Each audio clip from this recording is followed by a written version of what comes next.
नमस्कार, आप देख रहे हैं मोटिवेशन विद मीना। आज मैं उत्तर प्रदेश के कानपुर शहर में हूं और ये बीएनएसडी इंटर कॉलेज है जो इंडिया का सबसे बड़ा या यूं कहें कि एशिया का सबसे बड़ा इंटर कॉलेज है। स्टूडेंट की स्ट्रेंथ के लिहाज से, तमाम सेक्शन के लिहाज से, डिपार्टमेंट के लिहाज से सबसे बड़ा ये इंटर कॉलेज है। और मेरी यहाँ मुलाकात होने वाली है डॉक्टर एसके अग्रहरी से, जो कि यहाँ फिजिक्स डिपार्टमेंट के हेड हैं। मैं इनसे बात करने वाली हूँ यूपी बोर्ड की परीक्षा के पैटर्न में जो बड़े बदलाव होने जा रहे हैं। जो 10th क्लास के स्टूडेंट हैं उनकी साल में 5 परीक्षाएं कराई जाएंगी।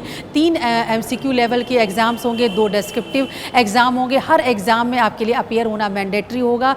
और जो ये बदलाव हो रहा है इन एग्ज़ाम के पैटर्न में, आपको मल्टीपल चॉइस के क्वेश्चन दिए जाएंगे। एक तरह से आपको कॉम्पिटिटिव एग्ज़ाम के लिए तैयार करने का ये प्रयास हो रहा है। कौन से बड़े बदलाव होने जा रहे हैं इसके बारे में बात करूँगी डॉक्टर एसके अग्रहरी से। मेरे साथ है डॉक्टर एसके अग्रहरी, जो खुद फिजिक्स डिपार्टमेंट के हेड है। सर मेरे साथ हैं। सर आपका बहुत बहुत स्वागत है मेरे शो में। सर सबसे पहली बात, यूपी बोर्ड जो देश का सबसे बड़ा बोर्ड है, स्टेट बोर्ड है, और जिसे कह सकते हैं एक बहुत बड़ा बदलाव होने जा रहा है। अभी तक वर्षों से एक एग्ज़ाम का एक सेट पैटर्न था, बच्चे उस हिसाब से कॉपी लिखते थे। लेकिन जो बड़ा चेंज हो रहा है एग्ज़ाम के पैटर्न में, वो क्या बड़ा चेंज है, वो हमारे स्टूडेंट के साथ आप शेयर कीजिए।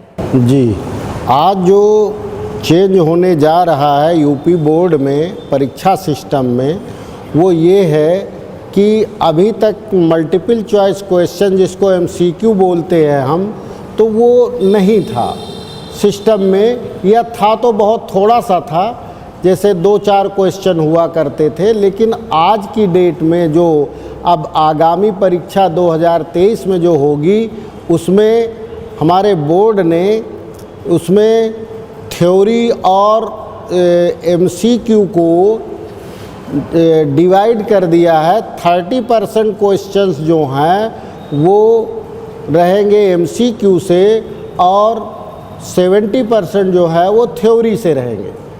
जैसे हम 10th की बात करें तो 10th में 30 नंबर का प्रोजेक्ट होता है और 70 मार्क्स का थ्योरी होती है। तो अब उस थ्योरी में से 2 सेक्शन होंगे। एक सेक्शन में MCQ होंगे 30%, तो 30% का मतलब ये हुआ 21 मार्क्स का MCQ होगा। अच्छा। और उसके लिए आपको MCQ सॉल्व करने के लिए आपको OMR शीट दी जाएगी। उसमें आप ओवल कलर करेंगे, पेंसिल से, पेन से, किसी से भी कलर करेंगे, और वो आपका कंप्यूटराइज्ड चेक होगा।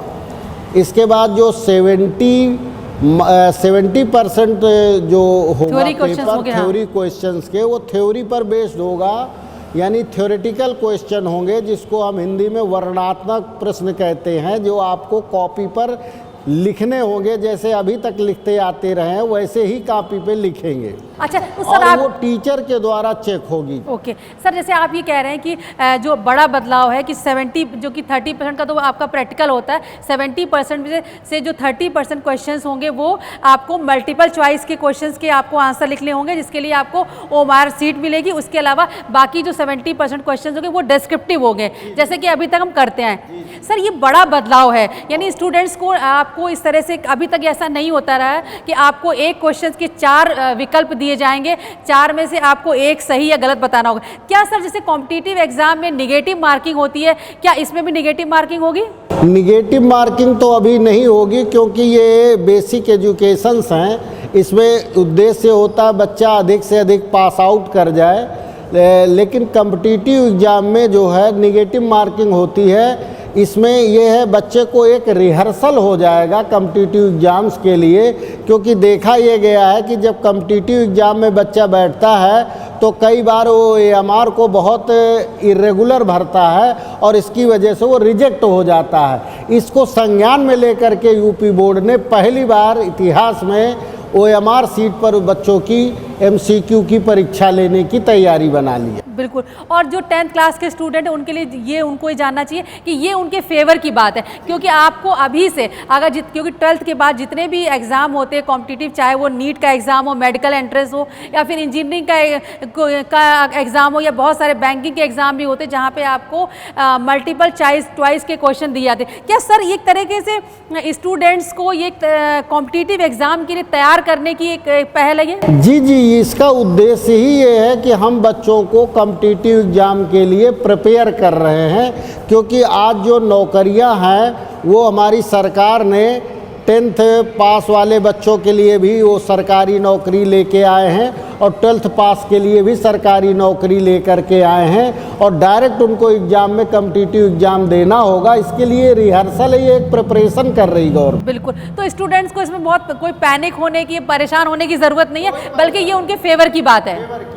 अच्छा सर, एक और बड़ा बात, अगर स्टूडेंट्स को MCQs करने हैं तो आप सर उनका जो, जब वो क्लास में अभी से पढ़ रहे हैं इस सेशन में, तो सर उनकी पढ़ाई भी इस लेवल पे होनी चाहिए।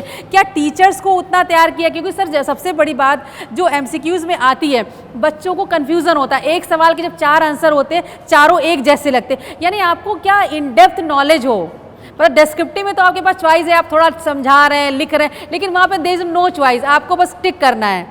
तो सर पढ़ाने के तरीके में भी बदलाव की ज़रूरत है। आज जो लोग डिस्क्रिप्टिव को बहुत आसान समझते हैं, वो तो आसान है ही, क्योंकि उसमें आप कुछ भी थोड़ा सा 19-20 कर सकते हैं अपने लेखन में और मार्क्स मिल जाते हैं। लेकिन जो ये MCQ पैटर्न है, ये बहुत टफ है। देखने में तो लगता है हमको कुछ पढ़ के नहीं जाना, हमें टिक मार्क करना है या हमको ओवल कलर करना है, लेकिन ऐसा नहीं है। इतने कन्फ्यूजिंग जो 4 ऑप्शंस दिए जाते हैं, उनमें से एक करेक्ट होता है, लेकिन वो इतना कठिन होता है, इतना एम्बिगुअस होता है और इतना कन्फ्यूजिंग होता है कि हो सकता है आपको लगे कि वो चारों सही हैं, लेकिन उन चारों में से अप्रोप्रिएट कौन सा है। तो आज टीचर को बहुत ज़्यादा चैप्टर को गहराई से पढ़ाना पड़ेगा और बच्चे को भी बहुत गहराई से पढ़ना पड़ेगा, और उस पर टीचर जो है MCQ तैयार करेंगे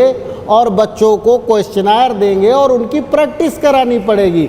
यानी कि टीचर की मेहनत और ज़्यादा बढ़ गई, बच्चों की भी मेहनत बहुत ज़्यादा बढ़ गई। बिल्कुल। तो सर एक बात है कि जो जैसे हम यूपी बोर्ड के एग्ज़ाम की या स्टेट बोर्ड के एग्ज़ाम की बात करते हैं, जब भी 10th की बात होती है, हमारे स्टूडेंट्स को ना रटने की बड़ी आदत, स्टूडेंट रट लेते हैं। लेकिन सर जब MCQ का पैटर्न आ रहा है, इट मीन्स सिर्फ रटना नहीं है, आपको समझना है। जी, अब आज की डेट में जब MCQ बच्चे को करना होगा तो उसको रटना तो ख़त्म ही हो गया एक तरीके का। अब उसको हर चैप्टर को बहुत डिटेल स्टडी करनी पड़ेगी, तभी वो MCQ कर पाएगा, अदरवाइज वो गलत कर बैठेगा।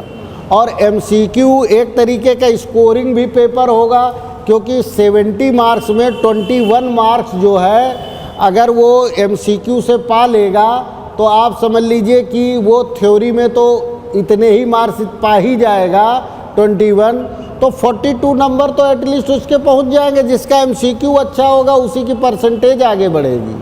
बिल्कुल।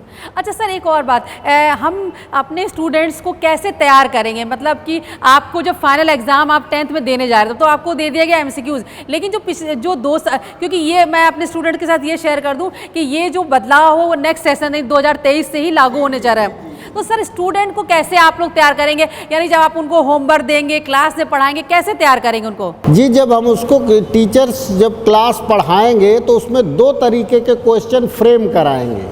कि एक तो थ्योरेटिकल क्वेश्चंस ये बन रहे हैं चैप्टर से, और इसके जो MCQs हैं वो उनको बनाएंगे और बच्चों को देंगे और उनकी प्रैक्टिस कराएंगे, बच्चों को करवाएंगे भी उनको। इस तरीके से साल भर हर चैप्टर से प्रैक्टिस कराते रहेंगे तो फिर वो बोर्ड एग्जाम की तैयारी हो जाएगी। अच्छा, इसका मतलब आप जो क्लास वर्क और होमवर्क का पैटर्न है उसमें ही आपको MCQ की प्रैक्टिस कराई जाएगी। मतलब ऐसा नहीं कि फाइनल एग्जाम में आपके ऊपर थोप दिया गया, आपको पूरे साल MCQs की प्रैक्टिस करनी है। अच्छा सर, एक तो ये बात हुई कि जो बड़ा बदलाव हम देखने जा रहे हैं वो नेक्स्ट सेशन से हो रहा है कि आपको 30% क्वेश्चन आपको MCQs करने। सर दूसरा और क्या जो हम देख रहे हैं कि जो नोटिफिकेशन आया उसमें बताया जा रहा है कि मंथली एग्ज़ाम होंगे। सर वो एग्ज़ाम कब कब होंगे और कितने एग्ज़ाम होंगे वो? जी, गवर्नमेंट ने जो अभी बोर्ड ने कैलेंडर जारी किया है शैक्षणिक यूपी बोर्ड में, उसमें इन्होंने कहा कि हम 5 मासिक टेस्ट कराएंगे। अच्छा जी, तो उसमें क्या है, जुलाई में और नवंबर में और फरवरी में ये एग्ज़ाम का उन्होंने दिया हुआ है शेड्यूल, और उसमें वो 3 बार जो है MCQ बेस्ड क्वेश्चन कराएंगे और 2 बार जो है वो थ्योरेटिकल वाले कराए। अच्छा जी। तो सर ये 9th के बच्चों को कराया जाएगा कि 12th के बच्चों को? 9th और 10th के लिए योजना लागू हो गई है और 12th के लिए 2025 बोर्ड का एग्जाम जो होगा वो इसी पैटर्न पर होगा। अच्छा, तो एक और हम इन्फॉर्मेशन शेयर करते हैं कि 10th के बच्चों का तो नेक्स्ट सेशन से शुरू हो जाएगा और 2025 से यानी 25 से ये जो पैटर्न 12th क्लास 12th में भी है। तरीके से कहे कि जो यही बच्चे निकल के उधर जाएंगे, इसमें जब ये 10th पास करेंगे तो यही 11th में जाएंगे और 24 में ये 11th करेंगे, 25 में जो है ये 12th करेंगे। तो इन्हीं बच्चों के लिए इंटर के सिलेबस में भी यही व्यवस्था कर दी जाएगी, MCQ और डिस्क्रिप्टिव।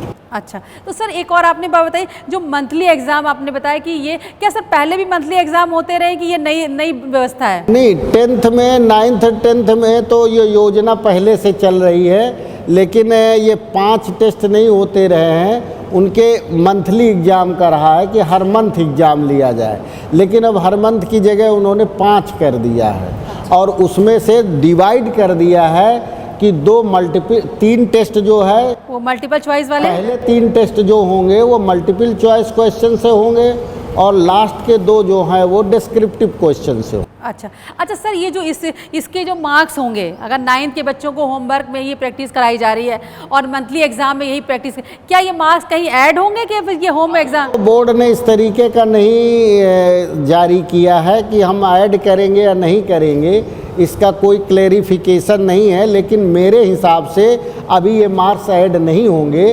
जो फाइनल एग्ज़ाम होगा बोर्ड का उसी के मार्क्स ही जोड़े जाएंगे। अच्छा सर, एक और बात, बोर्ड एग्ज़ाम में जैसे हम लोग का ये होता है कि 10th में 12th में टॉप करना, यानी जो मेरिट लिस्ट बनती है वो एक बहुत बड़ा हर जो ब्रिलियंट बच्चे होते हैं उनका ड्रीम होता है कि हम भाई यूपी बोर्ड टॉप करें। और वाकई यूपी बोर्ड देश का सबसे बड़ा बोर्ड और बड़ा टफ, लोग कहते हैं कि भाई यूपी बोर्ड में बड़ी टफ मार्किंग होती है। अगर यूपी बोर्ड के स्टूडेंट ने 60% बच्चे अगर मार्क्स लाया है, 70% लाया है, उसको बहुत हाई समझा जाता है। यानी CBSE बोर्ड का 90% और यूपी बोर्ड का 70% इक्वली रहता है।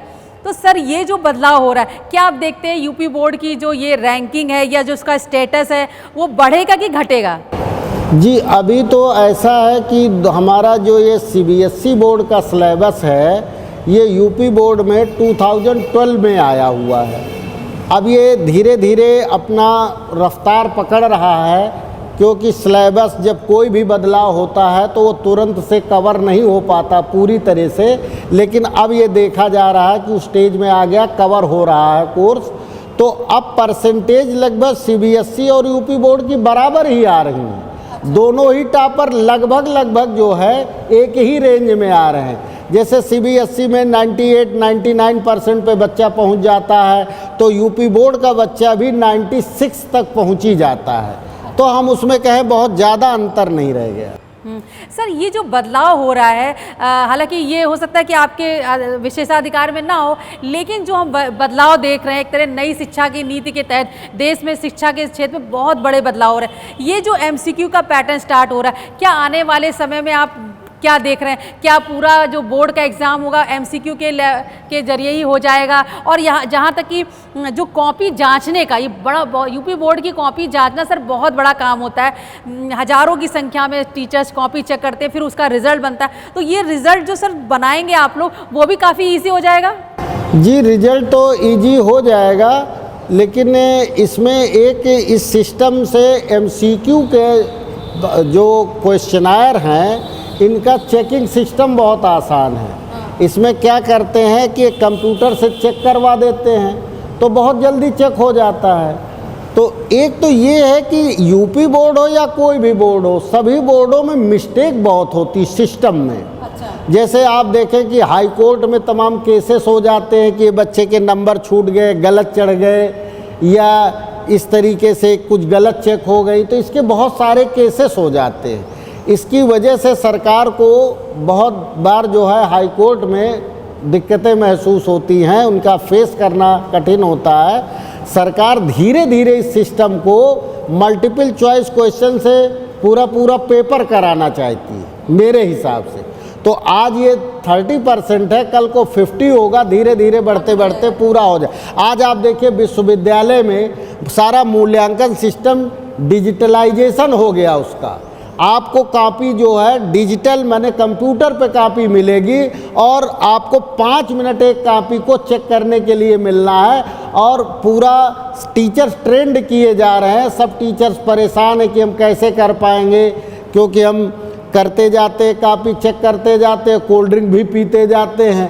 तो अब आज वो सिस्टम नहीं चलेगा, आज आपको बैठना पड़ेगा। अगर 5 मिनट गए तो वो कॉपी भी गई, वो अनचेक्ड रह गई। तो ये सिस्टम धीरे धीरे जो है एमसीक्यू का आगे बढ़ता रहेगा इसका परसेंट। तो सर एक तरह से देखा जाए तो एजुकेशन के इस पैटर्न में अच्छी बात है कि ट्रांसपेरेंसी रहेगी और स्टूडेंट को भी सेटिस्फेक्शन रहेगा कि मेरी जो है मैंने जो भी आंसर लिखे वो ओएमआर शीट में मैंने फिल किया, कंप्यूटराइज कॉपी चेक हुई, तो वो जो एरर फ्री बनाने का वो एक अल्टीमेटली ट्रांसपेरेंसी आएगी। जी जी, इसमें ट्रांसपेरेंसी आएगी। और साथ में एक बात और भी बहुत बड़ी ये है कि जो चैप्टर की बच्चे को डिटेल स्टडी करनी पड़ेगी, तो एक अच्छी नॉलेज बच्चे के अंदर डेवलप होगी एमसीक्यू से। जैसे कॉम्पिटिटिव एग्जाम बच्चा आईएएस में कोई सब्जेक्ट लेके बैठता है, उसमें एमसीक्यू से पेपर देता है, तो आप देखिए उसकी तैयारी कैसी होती है, उससे बात करके देखिए कैसी प्रिपरेशन होती है, तो उसकी नॉलेज बहुत साउंड होती है। वही सरकार चाहती है इसमें यूपी बोर्ड के बच्चों के साथ भी। सर आप फिजिक्स के टीचर हैं और आपने बुक लिखी है एक्सीलेंट फंडामेंटल फिजिक्स। सर आप फिजिक्स के स्टूडेंट को क्या सजेस्ट करेंगे? एमसीक्यू का पैटर्न आने वाला है, कैसे वो फिजिक्स पढ़ें? क्या इसमें एक होता है अभी तक की फॉर्मूले रट लिए, थोड़ी बहुत प्रैक्टिस कर ली, लेकिन आप अगर 100% लाना चाहते हैं, क्योंकि अल्टीमेटली आपको कॉम्पिटिटिव एग्जाम में जाना है, 100% लाने के लिए और अभी 10th के एग्जाम में अच्छा रिजल्ट आने के लिए कैसे उनको फिजिक्स पढ़नी चाहिए? देखिए आज जो है जो पैटर्न है, उस पैटर्न के हिसाब से एमसीक्यू के पैटर्न पे चलने के लिए बच्चे को भी डिटेल स्टडी करनी पड़ेगी और टीचर को भी डिटेल स्टडी करानी पड़ेगी बच्चे को। साथ में जब तक हम एमसीक्यू की प्रैक्टिस नहीं करेंगे, उसमें किस प्रकार के चैप्टर में क्वेश्चन बन सकते हैं ये टीचर को बनाना पड़ेगा और बच्चों को उनको सॉल्व कराना पड़ेगा।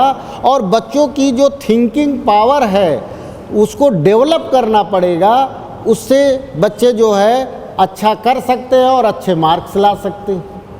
सर आपको क्या लगता है कि टीचर्स को भी, ये तो बच्चों को तो हमने कहा कि वो डिटेल स्टडी करें, अब आपका रटना नहीं चलेगा, अल्टीमेटली आपको इन डेप्थ नॉलेज होनी चाहिए, प्रैक्टिस आपको बार बार करनी है और चैप्टर्स को बहुत डिटेल में पढ़ना है, कहीं से भी कोई भी सवाल आ सकता है। क्या सर टीचर्स को भी अपने पढ़ाने के तरीके में बदलाव करना होगा? जी, पढ़ाने के तरीके में यही बदलाव करना है कि पहले थ्योरेटिकल क्वेश्चन थे, अब उसमें से एमसीक्यू भी तैयार करने हैं और उनकी प्रैक्टिस करानी है बच्चों को।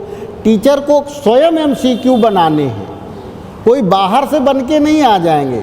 चैप्टर से एमसीक्यू तैयार करने हैं, बच्चों को प्रैक्टिस करानी है, तो टीचर को जो है वो मेहनत और करनी पड़ेगी। क्या सर इसके लिए आपको लगता है टीचर्स को ट्रेनिंग देने की ज़रूरत है? ट्रेनिंग की इसमें कोई ज़रूरत नहीं है, कोई बड़ी बात नहीं है, इसमें कोई ऐसी बात नहीं आ गई। टीचर को सब मालूम है, केवल टीचर को मेहनत करनी पड़ेगी।